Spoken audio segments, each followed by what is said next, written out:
கிறிஸ்தவ இலக்கியங்களை எழுதுகிற, வெளியிடுகிற, என்னால் முடிந்த வரைக்கும் மற்றவர்களையும் இந்த அனுபவத்துக்குள்ளாக கொண்டு வர வேண்டும் என்கிற அந்த வாஞ்சையோடு கூட நான் பிரயாசப்பட்டு கொண்டிருக்கிறேன்.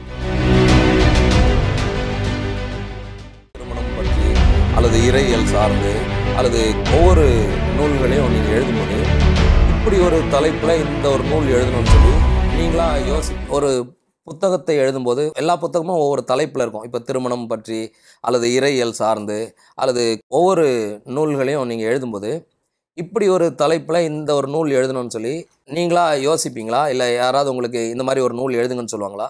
அப்படி நூல் எழுதும்போது எது உங்களுக்கு தூண்டுகோலாக அமையும்? நான் எழுதின எல்லா நூட்களுக்கும் ஏதாவது ஒரு தூண்டுகோல் இல்லாமல் நான் அதை ஆரம்பிக்கிறதில்லை. இறைமகன் இயேசு கிறிஸ்து என்கிற நூலுக்கு ஒரு தூண்டுகோலாக இருந்தது. திருச்சி சபையார் ஒரு முகாம் குமிழியில் வைத்திருந்தார்கள். அந்த சமயத்தில் செய்தி கொடுத்த செய்தியாளர் கிறிஸ்துவை பற்றியதான செய்திகளை எடுத்தார். அந்த செய்திகள் ஏறக்குறைய அந்த கிறிஸ்துவை பற்றிய செய்திகள் எல்லாம் நாம் அறிந்திருந்த செய்திகளாக இருந்தாலும் அதை கிரமமாக எடுத்து வெளிப்படுத்தின போது அது எனக்கு ஒரு தாக்கத்தை கொடுத்தது. ஆகையினாலே அந்த கருத்துடையதான ஒரு புத்தகத்தை இன்னும் நிறைவாக, இன்னும் எல்லா கருத்துக்களையும் சேர்த்து எழுத வேண்டும் என்கிறதான தூண்டுதலுக்கு அந்த முகாம் ஒரு கருவியாக இருந்தது. அதற்கு பிறகு தான் அந்த புத்தகத்தை எழுதினேன். இப்பொழுது சமீபத்தில் திருமணம் ஒரு இறைப்படைப்பு என்று ஒரு சிறு புத்தகத்தை எழுதினேன். அதற்கு காரணம் ஆதியாகமம் முதல் 2 அதிகாரங்களுக்கான விளக்க உரை ஒன்றை படித்தேன். அந்த விளக்க உரையில் இருக்கிற சில குறிப்புகளை எடுத்துக்கொண்டு தான் அந்த திருமணத்தோடு சம்பந்தப்பட்டு நான் எழுதினேன். அது படிக்கும்போது எனக்கு உண்டாயிற்று. இன்னொரு காரியம் பார்ப்பீர்கள் என்று சொன்னால், அந்த திருமணம் ஒரு இறை படைப்பு என்று சொல்கிற புத்தகம் 3 மாதத்திலே எல்லாம் எழுதி அச்சாழையே வெளியே வந்த ஒரு புத்தகமாக அது ஒன்று தான் இருக்கிறது. மற்றதெல்லாம் அநேகமாக சில ஆண்டுகள் கடந்து போயிருக்கும் வெளிவருகிறதுக்கு எழுதின பிறகு கூட. என்னுடைய அடுத்த கேள்வி அதுதான். நீங்கள் தொடர்ந்துட்டீங்க. ஒரு நூல் எழுதுறதுக்கு இவ்வளோ காலம் எடுத்து ஒரு பெரிய டீம் ஒர்க் பண்ணிக்கிட்டு பண்ணுறதுனால ஏன் அப்படி பண்ணுறீங்க அப்படின்ற ஒரு கேள்வி வந்துச்சு. ஒவ்வொரு நூலுக்கும் பின்னாடி உங்களுடைய டாக்ட்ரினல் ஸ்டாண்டர்ட், ஏதாவது கொள்கை ஏதாவது வச்சுருக்கிறீங்களா? இப்படி இருந்தால் தான் ஒரு நூலை வெளியிடணும் அப்படின்னு சொல்லி. கண்டிப்பாக அது வைத்திருக்கிறோம். இந்த மாதிரி ஏனென்றால் இன்றைக்கு கிறிஸ்தவ சமுதாயத்திலே வேதாகமத்தின் அடிப்படையிலே ஒரு சில பகுதிகளுக்கு முக்கியத்துவம் கொடுக்கிற குழுவினர்கள் இருக்கிறார்கள் அல்லது பிரிவினர்கள் இருக்கிறார்கள். அதற்கு அடுத்தாற்போல பாரம்பரியமாக வந்த சபைகளாக அவர்கள் சில பாரம்பரியமான சில காரியங்களை பின்பற்றி அவைகளுக்குள்ளாக அடங்கி கொண்டு இருக்கக்கூடிய பிரிவினர்களாக ஒரு சிலர் இருக்கிறார்கள்.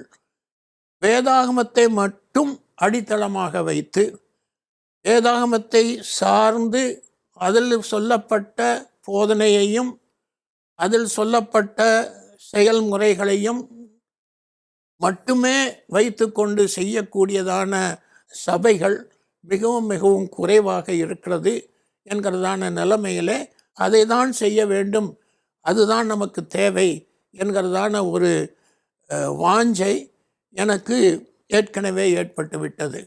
அதற்கு முக்கியமான காரணம் ஒன்று, நான் சொன்ன வண்ணமாக ஆங்கிலிக்கன் சபையினுடைய பின்னணியிலிருந்து என்னுடைய குடும்பம் வந்ததினாலே அந்த சபையோடு சம்பந்தப்பட்டு நான் வாலிபத்தில் மிகவும் நெருக்கமாக பழகினவன். அதன் காரியங்களை எல்லாம் நான் ஆராய்ந்தவன். ஆகினாலே அவைகளிலிருந்து விடுதலையாகி வர வேண்டும் என்கிறதான நிலைமையிலே வந்ததின் அடிப்படையிலே வசனத்தை மாத்திரம், வேதாகமத்தை மாத்திரம் ஆதாரமாக கொண்டு இன்றைக்கு ஜீவிக்க வேண்டும், புத்தகங்கள் அவ்விதமாக எழுத வேண்டும் என்கிறதான நோக்கத்தோடு நாங்கள் இதை ஆரம்பித்தோம். அதே விதமான நோக்கம்தான் மோரியா பதிப்பகத்துக்கும் உண்டு.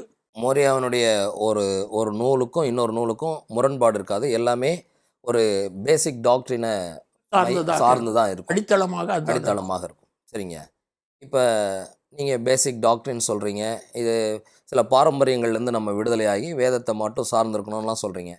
ஆனால் மோரியா நூல்களினுடைய அந்த மொழிநடை ரொம்ப டஃப்பாக இருக்குது, புரியல அப்படின்ற ஒரு குற்றச்சாட்டு இருக்குது, விமர்சனம். அவ்விதமாக குற்றச்சாட்டு சொல்லுகிறவர்கள் பவர் மொழிபெயர்ப்பை மட்டும் படிக்கிறவர் கிறிஸ்தவர்களாக இருப்பார்கள். இந்த பவர் மொழிபெயர்ப்பு இன்றைக்கு ஆத்தரைஸ் வெர்ஷன் என்று சொல்லப்பட்ட இந்த பவர் மொழிபெயர்ப்பு சரியான தமிழில் இல்லை. இலக்கண ரீதியாகவும் பல குறைகள் அதில் இருக்கிறது.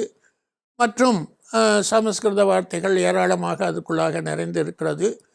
அது எழுதப்பட்ட காலத்திலே சமஸ்கிருத வார்த்தைகள் அதிகமாக இருக்கக்கூடிய சூழ்நிலை இருந்தாலும் அக்கால பேச்சு நடை அப்படி இருந்ததுனாலே மிஷினரிகள் அதை செய்தார்கள். அதில் மிஷினரிகள் செய்த தவறு அல்ல. ஆனால் இந்த மொழிபெயர்ப்பு எல்லாமே இன்னொரு காரியம் ஒன்று இருக்கிறது. மொழிபெயர்த்தவர்கள் எல்லோரும் வெளிநாட்டு மேலை நாட்டு மிஷினரிகள்.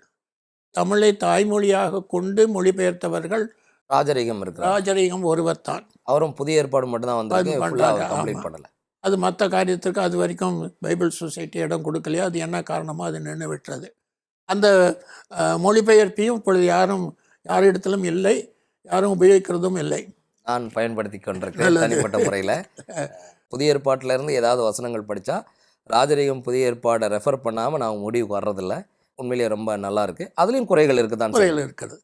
ஆகினாலே நான் எழுதுகிற எந்த புத்தகத்திலும் இந்த பல மொழிபெயர்ப்புகளில் இருக்கிற வாக்கியங்களை நான் எடுத்து போடுகிறது உண்டு. நம்முடைய கருத்தை அழுத்தமாக சொல்லக்கூடிய மொழிபெயர்ப்பு எதுவாக இருந்தாலும் கத்தோலிக்க மொழிபெயர்ப்பிலிருந்து கூட எடுத்து நான் போட்டிருக்கிறேன்.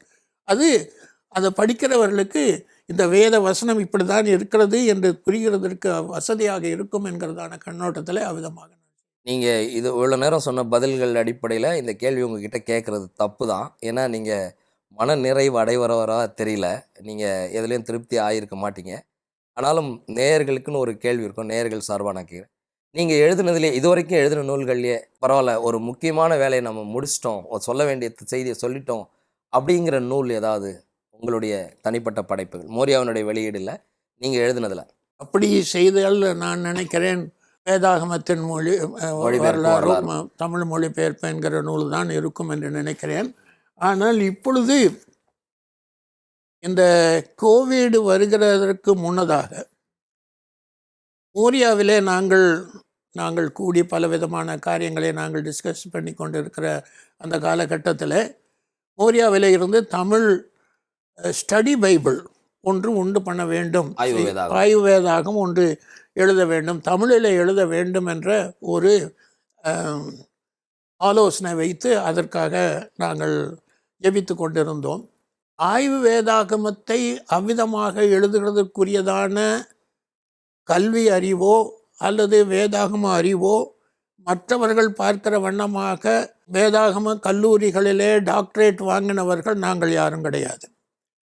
என்னை போலவே தான் எல்லா சகோதரர்களும் வேதாகமத்தை வாசித்து இது தவறான உபதேசம், இது சரியான உபதேசம் என்று கண்டு மற்ற புத்தகங்களின் உதவியோடு கூட அல்லது மிஷனரிமார்களும் கர்த்தருடைய ஊழியக்காரர்கள் கொடுத்த செய்தியின் அடிப்படையிலே வளர்ந்தவர்கள் தான் நாங்கள் எல்லாரும். ஆகையினாலே அந்த ஆதாயத்தை நான் எடுக்க நம்மளால் முடியாது என்கிற கருத்துடையவனாக இருந்தேன். சுமார் 5 வருஷத்துக்கு முன்னதாக விதமாக நாங்கள் ஆலோசனை பண்ணும்போது என்னுடைய இருதயத்தில் ஒரு ஏவுதல் உண்டாயிற்று. ஏன் உங்களால் முடியாது, செய்துதானே ஆக வேண்டும் என்கிறதான ஒரு சவால், இதை செய்யணும் என்கிறதான ஒரு சவால் என்னுடைய மனதிலே உண்டாயிற்று. அப்பொழுது மிகுந்த தயக்கத்தோடு நான் ஆரம்பித்தேன். அதற்குள்ளாக இந்த கோவிட் வந்தது. ஆகினாலே வெளியே எங்கும் போகக்கூடியதான ஒரு சூழ்நிலை எங்களுக்கு வரவில்லை. வீட்டிலே அடைப்படக்கூடியதான ஒரு காரியம். அந்த சமயத்திலே நான் வேதாகமத்தில் இருக்கிற 66 புஸ்தகத்துக்கும் ஒரு ஆரம்ப உரை, இன்ட்ரடக்ஷன், அதுக்கு எழுதலாம் என்று நான் சொல்லி எழுத ஆரம்பித்தேன். அதனுடைய நகல் தான் இது, வேதாகம நூல்களுக்கு ஓர் அறிமுகம் என்று இந்த நூல் ஆரம்பித்தேன். இது வெளியே வந்துருச்சுங்களா?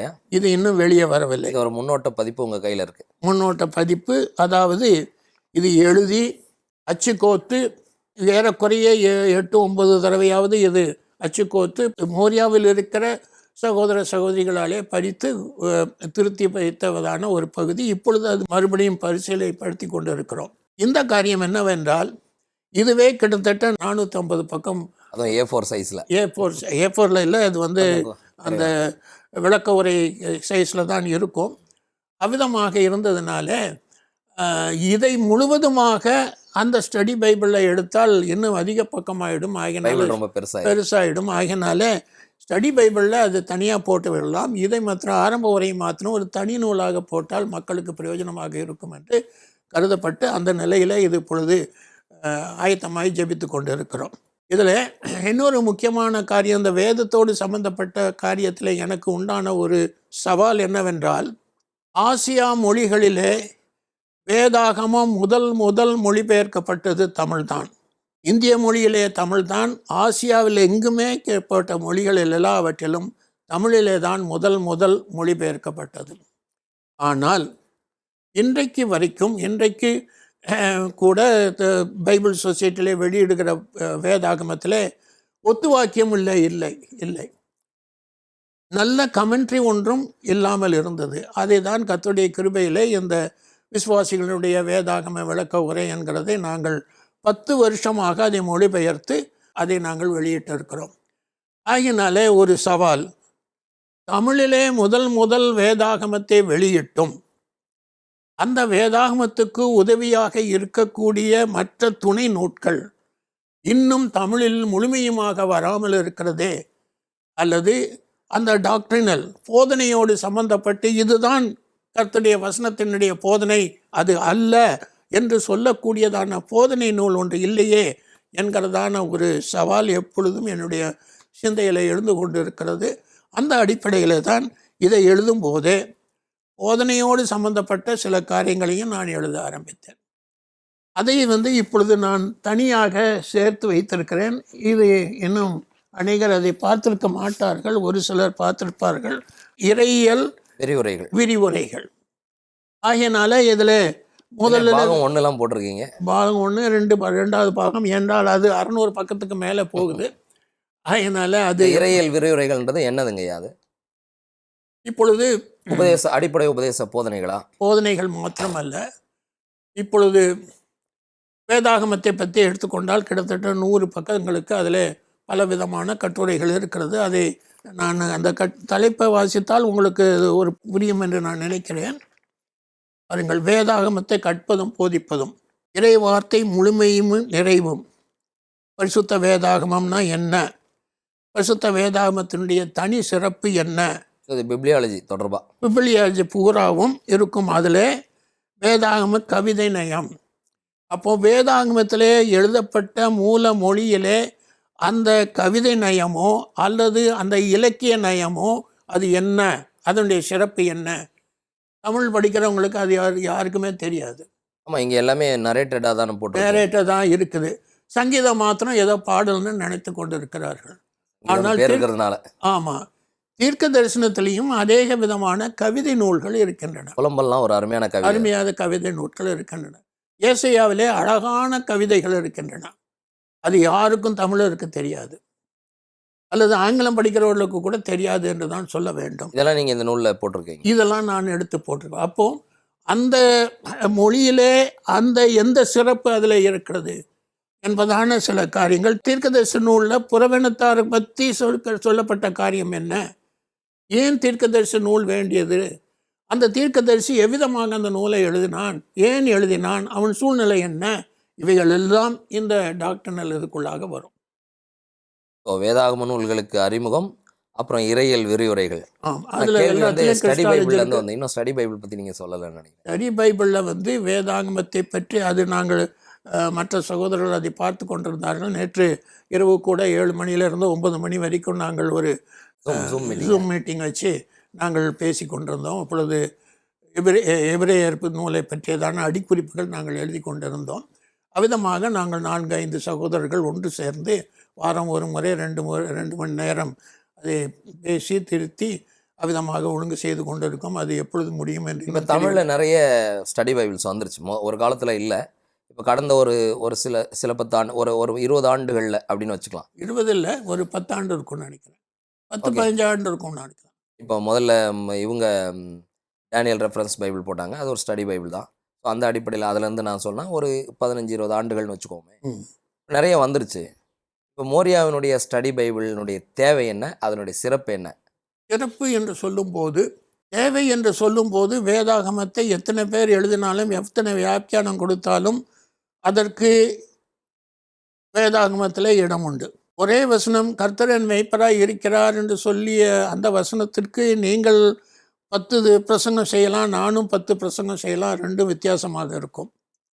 அவ்விதமான நிலைமையிலே அதை அர்த்தம் பண்ணும்போது அல்லது பொருள் கொடுக்கும்போது அது நமக்கு அவசியமானதாக இருக்கிறது. ஒன்று. இன்னொன்று, இதுவரைக்கும் வந்திருக்கிற அந்த நான் அறிந்திருக்கிற சில காரியங்கள் ஸ்டடி பைபிளில், பைபிள் சொசைட்டி வெளியிட்ட காரியங்களில் பின்னணி அல்லது அதனுடைய வரலாறு அப்படிப்பட்ட விவரங்கள் தான் இருக்கிறதே ஒழிய போதனையோடு சம்பந்தப்பட்டு அது இது சரியான போதனை அது தவறான போதனை என்று எங்கேயும் சொல்லவில்லை. ஆகையினால அப்படி தவறானதை விலக்கி சரியானதை மாத்திரம் எடுத்துக்கொண்டு எழுதக்கூடிய ஒரு ஸ்டடி பைபிள் வேண்டும் என்பது தான் எங்களுடைய வாஞ்சை. இப்போ நீங்கள் சொன்னீங்க இந்த பைபிள் சொசைட்டி அல்லது அந்த மாதிரி வெளியிடுறவங்களுக்கு ஒரு டிக்கெட் இருக்கும். என்னென்னா இந்த புக்கு சேல் ஆகணும். அதனால் சரி தவறுன்னு சொல்ல மாட்டாங்க, இதனுடைய பேக்ரவுண்ட் மட்டும் சொல்லுவாங்க. அதில் அவங்க ஒரு நிலையில் நின்றுடுவாங்க. இப்போ நீங்கள் அதை தாண்டி இதுதான் சரி இதெல்லாம் தவறுன்னு சொல்கிற துணியோட அந்த நோக்கத்தோட அந்த பைபிளை ப்ரிப்பேர் பண்ணிகிட்ருக்கீங்க. நன்றிங்கய்யா. அப்போது அடுத்த ஒரு கேள்வி என்ன, கிறிஸ்தவ சமூகத்துக்கு மட்டும்தான் நீங்கள் ஒரு படைப்பாளராக இருக்கீங்களா? ஐ மீன் அந்த இலக்கியவாதியாக கிறிஸ்தவ இலக்கியங்களை மட்டும்தான் தர்றீங்களா?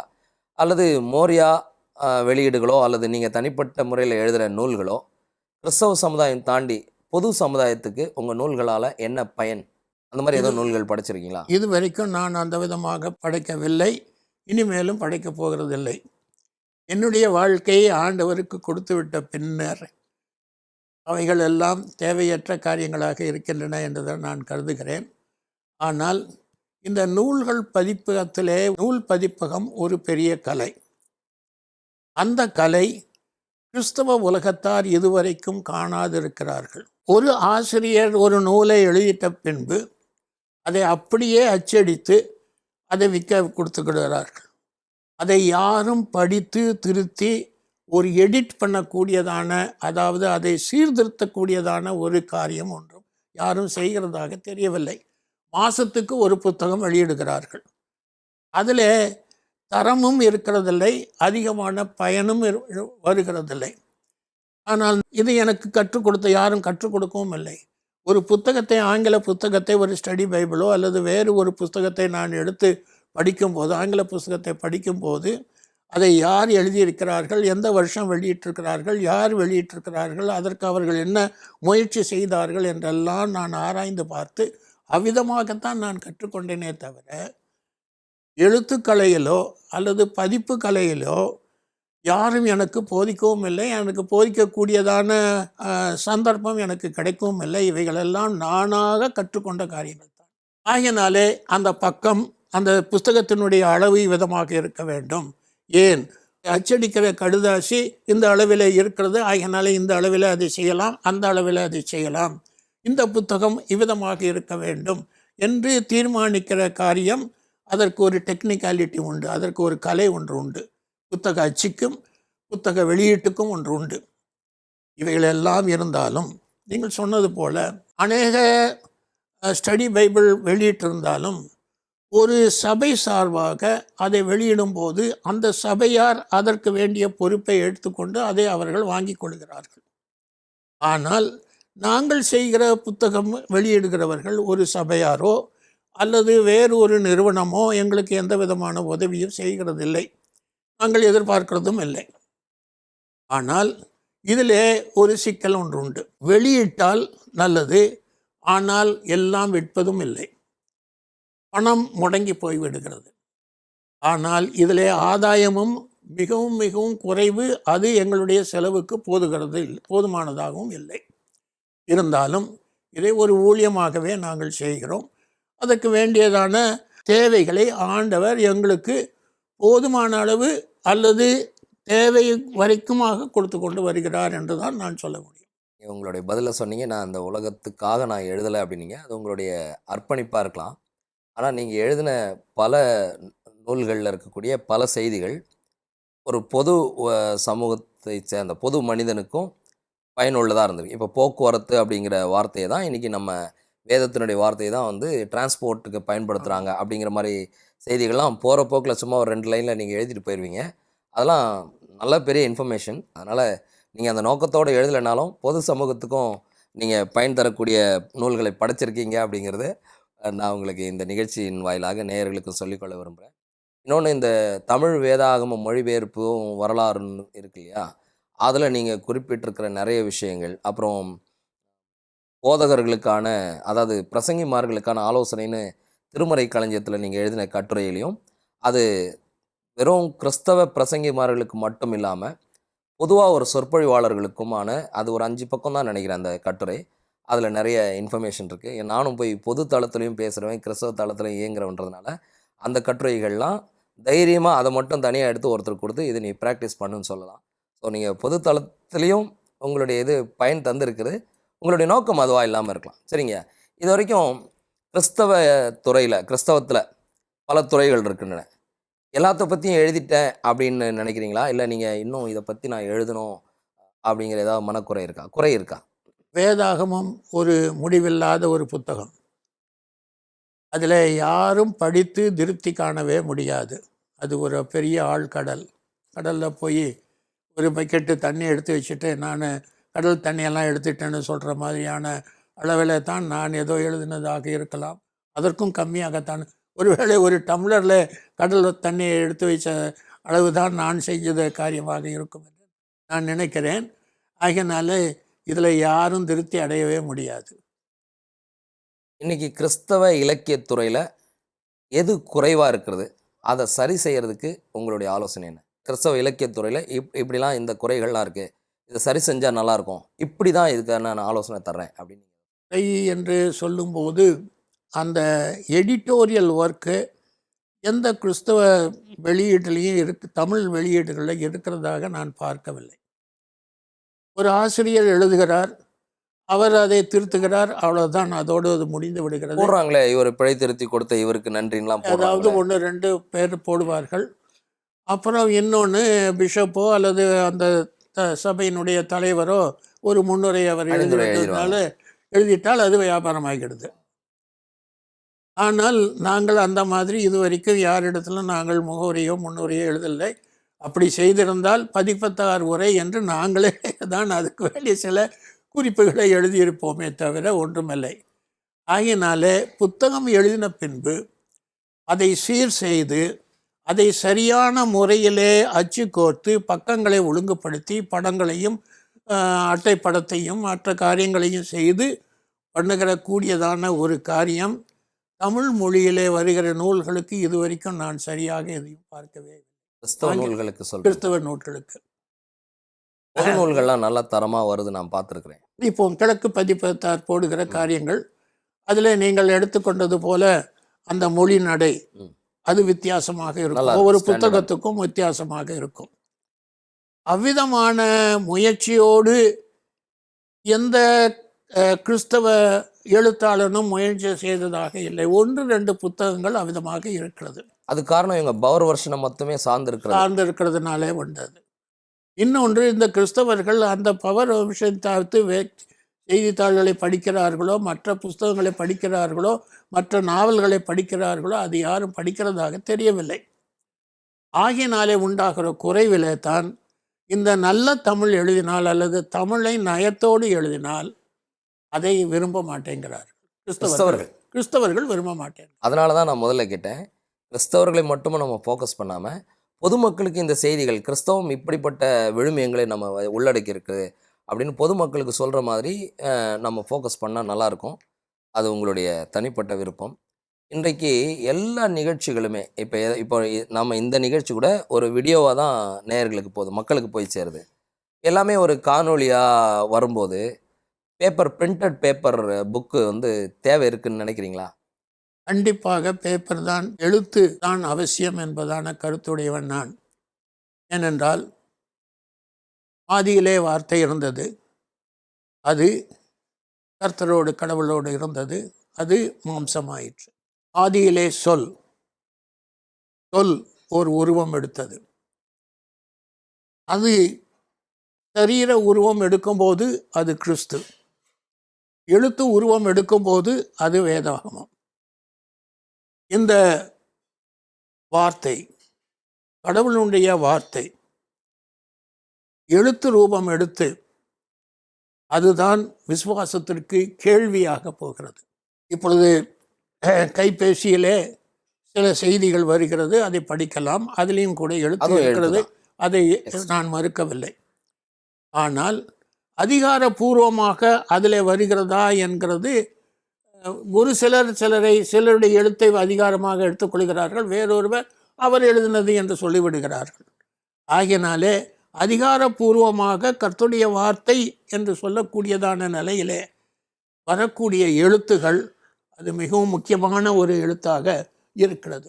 இந்த எழுத்து காரியத்தில் எனக்கு அதிகமாக பிரியமான ஒரு ஆள் யார் என்றால் எரேமியாவினுடைய செக்ரட்டரி பாருக். எரேமியா வாய் சொல்ல அவை கேட்குறாங்க எல்லாரும், எப்படி எழுதின என்ன? அவர் வாய் சொல்ல புஸ்தகத்தில் பேனா வச்சு எழுதினேன்னா அதே தான் நானும் செய்கிறேன். ஆனால் பேனா வச்சு எழுதினதை அந்த அரசாங்கத்தில் இருக்கிறவர்கள் தலைவர்கள்லாம் படிச்சுட்டு பயந்தார்கள்.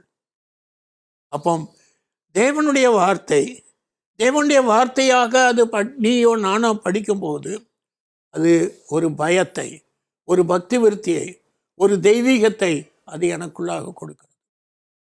ஆகையினாலே அந்த எழுத்துக்கு கொடுக்கக்கூடிய ஒரு வல்லமை உண்டு. வீடியோவை பற்றி நான் சொல்கிறேன். வீடியோவிலையும் செய்திகளை வீடியோவாக போடுறோம். வீடியோவில் போட பைபிளில் நான் சொல்லலை. இப்போ நம்ம புத்தகங்களில் ஒரு செய்தியை, ஒரு டாக்டரின் ஏதோ ஒன்று எடுத்து நம்ம பேசுகிறோம். அது நம்ம இந்த மாதிரி வீடியோவாக போட்டுட்டா நல்லா இருக்கும் இல்லையா? எதுக்கு பிரிண்ட் பண்ணி கொடுக்கணுன்றது தான் என்னுடைய கேள்வி. பிரிண்ட் பண்ணி கொடுக்கும்போது அது என்னவோ எனக்கு தெரியவில்லை. வேதாகமம் எழுதி தான் நமக்கு கொடுத்துருக்கிறார். ஆண்டவர் இதே காரியத்தை மோசே இடத்துல என்ன சொன்னார்? நான் சொன்னதெல்லாம் எழுதுன்ட்டார். அப்போ தீர்க்கதரிசிகள் இடத்துலையும் சொல்லிட்டாரு, நீ எழுதுன்னு சொல்லிட்டாரு. ஆகையினாலே கர்த்தராகிய இயேசு கிறிஸ்து இந்த பூமியிலே இருக்கும்போது ஒரு எழுத்தும் அவர் எழுதவில்லை. தரையில் எழுதின அந்த ஒரு எழுத்தை தவிர வேற எதுவும் அவர் எழுதவில்லை. ஆனால் அவரை பற்றி ஆயிரக்கணக்கான அல்லது கோடிக்கணக்கான புத்தகங்கள் வெளியாகிவிட்டன. ஆகையினாலே அது மிகவும் தேவையான ஒரு காரியமாக இருக்கிறது என்று நான் கருதுகிறேன். ஒரு வசனம் ஒன்று உண்டு, சொல்லுங்க. பிரசங்கியில் ஒரு வசனம் ஒன்று இருக்கிறது, அநேக புத்தகங்களை உண்டு பண்ணுகிறதற்கு முடிவில்லை, அதிக படிப்பு உடலுக்கு இழைப்பு என்று இருக்கிறது. பிரசங்கி 12. ஆகையினாலே இன்றைக்கு உலகத்திலே பல புஸ்தகங்கள் நிறைய இருக்கின்றன, அது இல்லை என்று சொல்ல முடியாது. கிறிஸ்தவ உலகத்திலும் ஏராளமான புத்தகங்கள் இருக்கின்றன. ஆனால் வேத வசனமாக பேதுரு தன்னுடைய நிருபத்தில் எழுதும்போது ஒருவன் பிரசங்கம் செய்வான் என்றால் அவன் வேத வசனமாக அதை பிரசங்கிக்க வேண்டும் என்று சொல்லுகிறான். ஆகையினாலே எல்லா பிரசங்கமும், கிறிஸ்தவ பிரசங்கமும் வேத வசனமாகவோ பக்தி விருத்தி உண்டாக்கக்கூடியதாகவோ இராது. வேத வசனமாக அதை சொன்னால்தான் அந்த வேத வசனத்தினுடைய அடிப்படையிலே அதனுடைய சாராம்சத்தை எடுத்து சொல்லக்கூடிய ஒரு பிரசங்கமாக இருக்கும் என்றால்தான் அது பயனுடையதாக இருக்குமே தவிர பிரசங்க கலையை வைத்து கொண்டு கிறிஸ்தவ பாணியிலே செய்தால் அது பயனுடையதாக இராது. ஆகையினாலே எழுத்திலும் கூட கிறிஸ்தவ எழுத்தாக அல்லது வேதாகமத்தை சார்ந்த எழுத்தாக, வேதாகமம் எவ்விதமாக கடவுளால் மனிதனுக்கு எழுதி கொடுக்கப்பட்ட நூலாக இருக்கிறதோ அதே விதமாக ஆண்டவர் எனக்கு சொல்லி நான் அதை எழுதுகிறேன். அந்த பராக்கு சொன்னது போல அவர் வாய்மொழியாக நான் கேட்டு, ஆண்டவருடைய வாய்மொழியாக அல்லது வேத வசனத்தினுடைய வாய்மொழியாக நான் கேட்டு அதை புத்தகத்திலே என்னுடைய பேனாவிலே நீ எழுதி அதை கொடுத்தால் அதற்கு வித்தியாசமான பலன் உண்டு. ஒருவேளை அது இன்றைக்கு தெரியாது, ஒருவேளை 10 வருஷம் கழித்து கிடைக்கலாம். அவ்விதமாக கிடைக்காவிட்டாலும் கூட அதை பற்றி நான் கவலைப்பட மாட்டேன். ரொம்ப நன்றிங்க. இவ்வளோ நேரம் நீங்கள் உங்களுடைய நேரத்தை ஒதுக்கி எங்களுடைய கேள்விகளுக்கு பொறுமையாக பதில் கொடுத்ததுக்காக. இப்போ எழுத்து சார்ந்து தான் நம்ம இன்றைக்கி டீல் பண்ணியிருக்கோம், பேசியிருக்கிறோம். எடிட்டிங் பற்றி நீங்கள் அப்பப்போ சொன்னாலும் அதை பற்றி விரிவாக பேச வேண்டியிருக்கு. ஒரு நூலை தொகுக்கிறது, இப்போ தொகுத்து அதை வடிவமைச்ச பிறகு தொகுப்பு, வடிவமைப்பு, இதுக்கப்புறம் பப்ளிகேஷன் இருக்குது. ஸோ இது பற்றி எல்லா விஷயங்களையும் நாங்கள் உங்ககிட்ட கேட்கணும்னு விரும்புகிறோம். வரக்கூடிய நாட்களில் எங்களுக்கு இது மாதிரி நேரம் செய்வோம் ஒதுக்கி செய்வோம் கொடுத்தீங்கன்னா, செய்வோம். இது வந்து இலக்கியத்துறைகளில் உள்ள வர்றவங்களுக்கு ஒரு வழிகாட்டுதல் நிகழ்ச்சியாக கூட கண்டிப்பாக இருக்கும். கண்டிப்பாக. ஸோ அதுக்கும் நீங்கள் ஒத்துக்கணும்னு சொல்லி உங்களை கேட்டு, இந்த நன்றி, மிக்க அளவில் நன்றி. நீங்கள் இந்த நிகழ்ச்சியினுடைய இறுதியில் நேயர்களுக்கு, எழுத்துத்துறைக்கு வர்றவங்களுக்கு ஏதாவது ஆலோசனை சொன்னிட்டீங்கன்னா அதோட முடிச்சிடலாம். எழுத்துத்துறையில் வருகிறவர்களுக்கு கண்டிப்பாக வாருங்கள் என்று சொல்லுவேன். ஆயிரக்கணக்கான பேர் வர வேண்டும் என்பது என்னுடைய விருப்பம். ஆனால் அதே சமயத்தில் இந்த துறையிலே நீங்கள் வந்தீர்கள் என்றால் உங்களுக்கு உலக பிரகாரமாக எந்த பெயரும் கிடைக்காது. ஒருவேளை வசமொழி தான் கிடைக்கும், அல்லது உங்களுடைய வாழ்க்கைக்கு தேவையான, எழுத்தாளர்களுக்கு வாழ்க்கைக்கு தேவையான எதுவும் கிடைக்காது. அது கிறிஸ்தவ உலகத்தில் மாத்திரமல்ல, வெளி உலகத்திலும் கூட அப்படிதான் இருக்கிறது. பாரதியாரை பற்றி சொல்லுவார்கள், அவர்கள் மிகவும் வருந்தத்தக்க வறுமையில் இருந்ததாகத்தான் அவருடைய வாழ்க்கை சரித்திரம் இருக்கிறது. பழைய ஏற்பாட்டிலே தீர்க்கதரிசிகள் எல்லாரையும் நீங்கள் எடுத்து பார்க்கிறீர்கள் என்று சொன்னால் எல்லோரும் வறுமையிலே தான் இருந்திருக்கிறார்கள். அது மாத்திரமல்ல, வசை மொழியை கேட்டுக்கொண்டு தான் இருந்திருக்கிறார்கள். அவர்கள் வாழ்ந்த காலத்தில் எந்த மதிப்பும் அந்த இல்லை, மதிப்பும் இல்லை. வசை தான் இருக்குது. இன்னைக்கு தான் எரேமியா தீர்க்கதரிசி இப்படி எழுதினான். ஆமோஸு ஆடுகளை மேய்ச்சிக்கிட்டு இருந்தான், ஏதோ பழம் பொறுக்கிக்கிட்டு இருந்தான், அவன் எழுதினான்னு சொல்லி இன்னைக்கு தான் நீங்களும் நானும் அதை பெருமைப்படுத்திக்கிடுமே தவிர, அவனுடைய காலத்தில் அவன் வேண்டப்படாதவனாக இருந்தான். அதை ஏன் எடுத்துக்கொள்கிறீர்கள்? ஆண்டவராய் இயேசு கிறிஸ்துவையே நீங்கள் எடுத்துக்கொள்ளுங்கள். அவர் வேண்டாம் என்று தான் சொன்னார்கள். பரபாசை, மனிதனுடைய மகனை நான் விடுதலை பண்ணுவேன், தேவகுமாரனை நான் புறக்கணிப்பேன் என்று சொல்லித்தான் அவருக்கு சிலுவை தான் கொடுத்தார்கள். ஆகையினாலே எழுத்தாளர்கள் வர வேண்டும், சிலுவையை சுமந்து கொண்டு வர வேண்டும் என்பது என்னுடைய ஆலோசனையாக இருக்கும். நன்றி. நன்றி நேயர்களே. மேலும் ஒரு அமர்விலே மீண்டும் ஐயாவை சந்திப்போம். இணைந்திருங்கள். இந்த வீடியோவை மற்றவர்களுக்கு பகிருங்கள். நன்றி. நன்றி.